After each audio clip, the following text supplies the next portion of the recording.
Surviving winter today means cranking the thermostat and ordering soup on your phone. But for Vikings, it meant battling months of freezing wind, scarce food, and zero modern comforts. No heat, no fridges, no backup generator.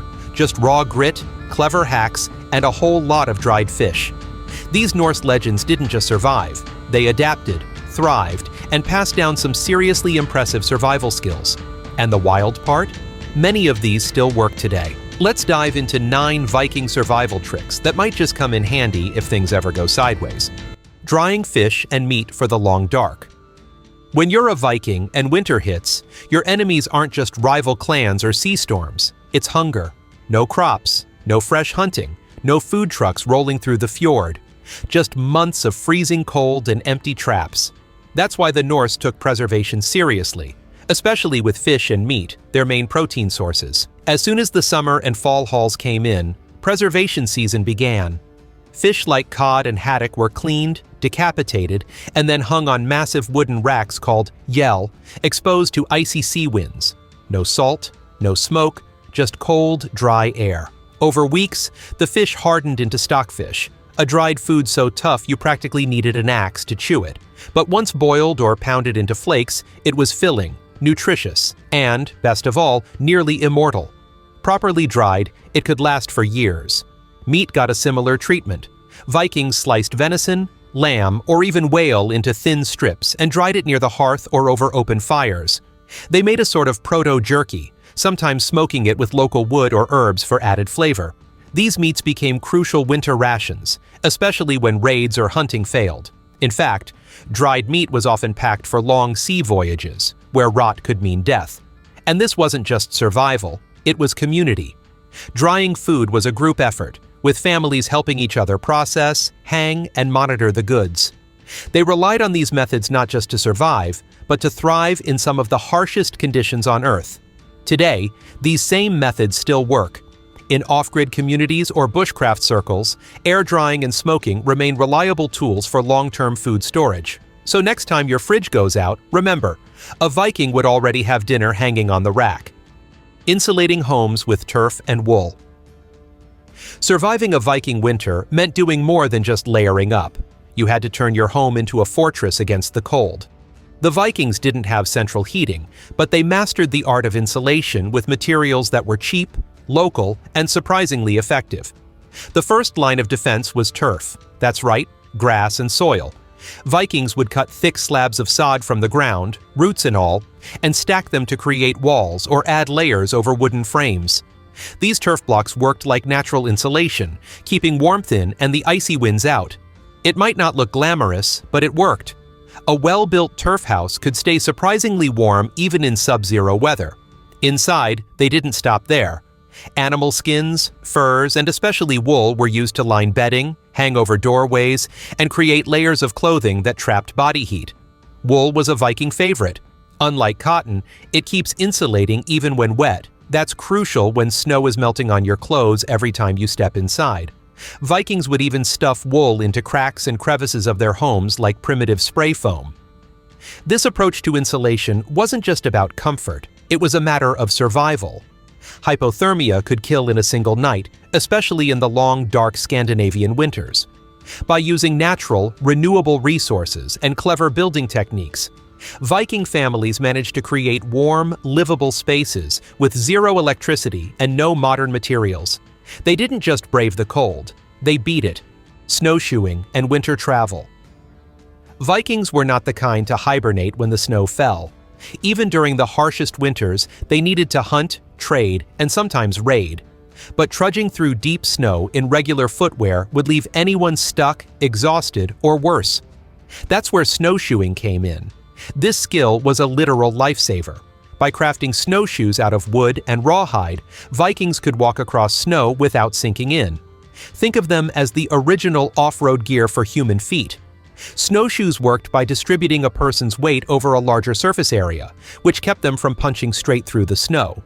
They made long-distance travel not just possible, but surprisingly efficient. Whether it was reaching far-off settlements, moving livestock, or delivering news, snowshoes kept people moving when everything else stood still. But Vikings didn't stop there. They also developed sleds pulled by dogs or even humans, and used skis made from shaped wood, sometimes with animal fat rubbed on the bottom for glide. Travel wasn't easy, but it was necessary. Viking life didn't pause because of a little blizzard. Imagine walking across frozen lakes or scaling snow-covered hills with only the gear you made yourself. That was normal Viking life. The ability to travel in snow wasn't a luxury, it was survival. You needed to check on your animals, bring in supplies, or simply make it to a gathering. Sitting still all winter meant going hungry. In modern times, we use snowmobiles and heated cars. But back then, it was all about understanding the land and using what nature gave you. Snowshoeing wasn't just clever, it was a demonstration of how the Vikings adapted their lives to thrive in one of the harshest climates on Earth, making fire in the freezing cold. If you've ever tried lighting a campfire in wet, icy conditions, you know it's no joke. Now imagine doing that without matches, lighters, or even dry wood. For the Vikings, fire making wasn't just a convenience. It was the difference between surviving the night or freezing to death. Fire kept you warm, dried your clothes, cooked your food, and gave you light in the endless winter dark. Vikings mastered the art of making fire from scratch, often using flint and steel. They carried small pouches with flintstones and bits of steel to strike sparks. Their secret weapon, though, was tinder, not the app, the real stuff. Tinder had to catch a spark and hold it long enough to build into a flame. Vikings used dried fungus like amadou, thin shavings of birch bark, or even charred cloth made from linen. These materials were carefully dried and stored in leather pouches, often treated with natural resins or fat to stay waterproof. And let's not forget firewood. It wasn't just lying around ready to burn. Vikings gathered and split their wood in advance, letting it season so it burned hotter and cleaner. They knew which types of wood worked best: birch for quick burning, pine for resin-rich flames, and hardwoods like oak for long-lasting heat. They also built fires strategically. A good Viking fire wasn't just a pile of burning logs. It was carefully constructed, sometimes inside rock circles or dug pits to protect it from wind and conserve heat. In emergencies, they even used animal fat and moss as improvised fuel. When temperatures dropped below freezing and the wind howled through wooden walls, fire was life.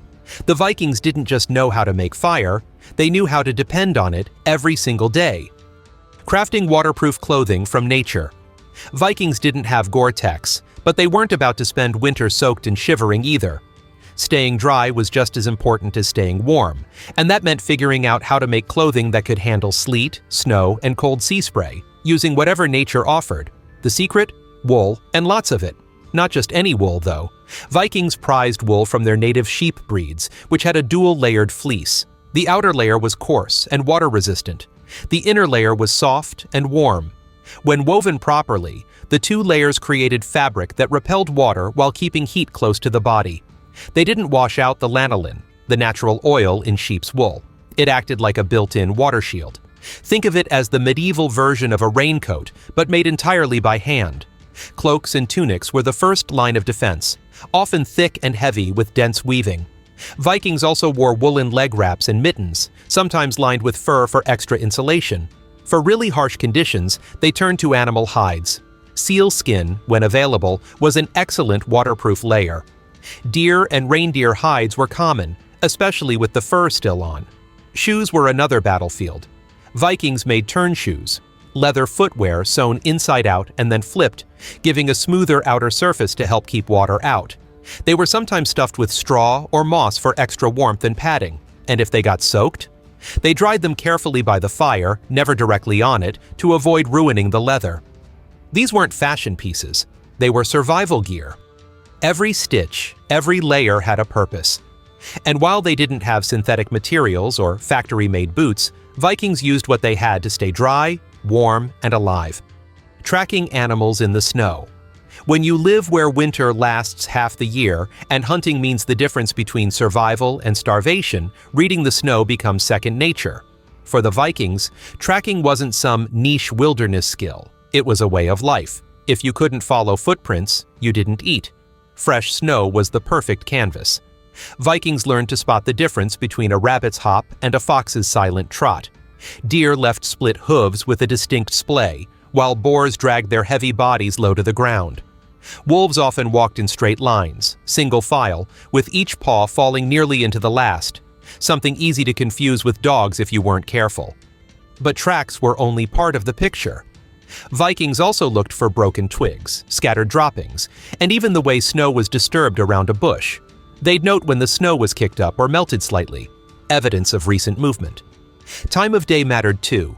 A trail at dawn might mean the animal was bedding down nearby. A midday track might mean you were already too late, and this wasn't just about finding the animal. It was about knowing it. Vikings studied how prey behaved in winter. Where did deer bed down when the wind picked up? How far would a hare run before stopping? Which direction do animals flee when startled? The more you observed, the better your odds of a successful hunt. Tracking also had strategic uses in raiding or defense.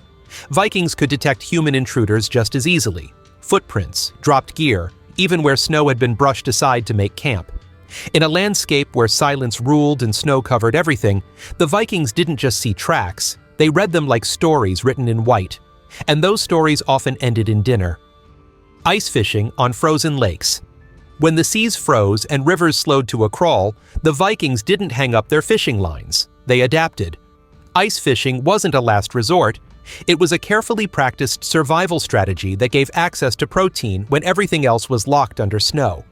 With little more than bone hooks, sinew lines, and patience, they carved holes in thick ice, sometimes using tools passed down for generations. Fish like perch and pike became crucial sources of winter nutrition.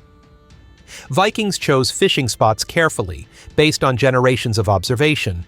They knew where the currents ran under the ice and which lakes never completely froze through.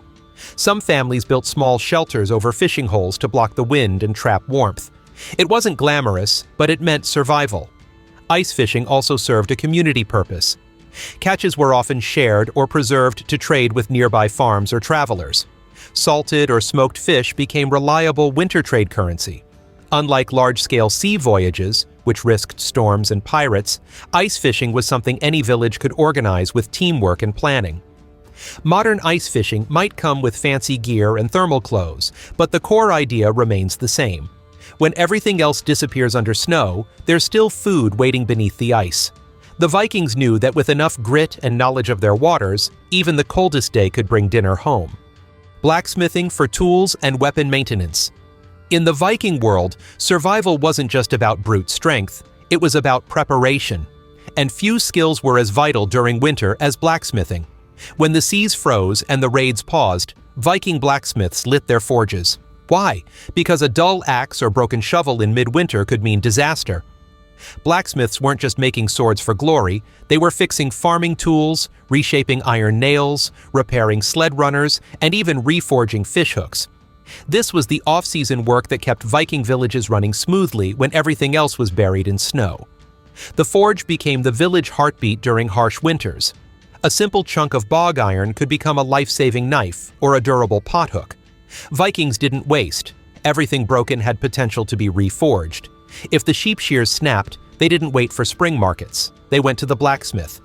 If a plowshare cracked, it had to be fixed before the thaw.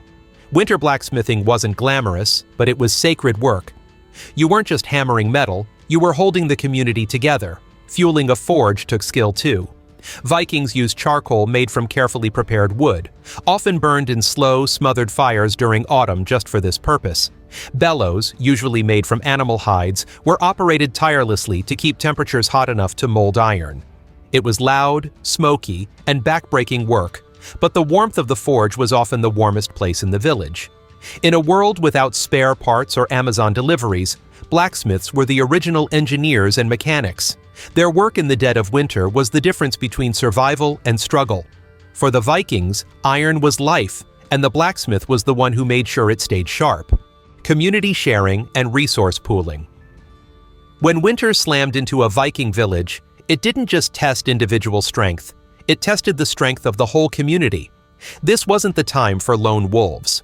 Surviving the long, dark, bone-chilling months required everyone to come together, pool their resources, and share whatever they had.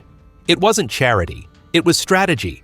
One household might have extra dried fish, another had enough firewood, someone else kept bees and had a stash of honey or wax. The village elder might have herbs from summer, while a hunter might bring back meat.